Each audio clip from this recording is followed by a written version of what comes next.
ਕੀ ਪੈ ਵੀ ਚਾਹੀਦਾ ਹੁਣ ਤਾਂ ਜੀ ਭਾਈ ਆ ਹੁਣ ਚੱਲ ਕੰਡਾ ਚੁੱਪ ਗਿਆ ਤੇ ਹਾਜ਼ਰ ਆ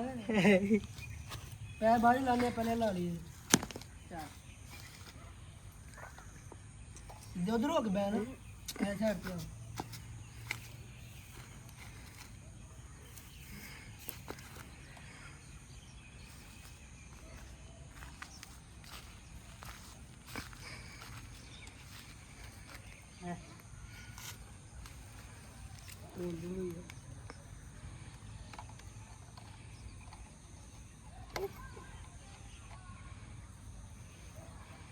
ਹੋਵੇ ਪੈ ਪੂੰਜੀ ਖਾਧਿਆ ਸਾਰਾ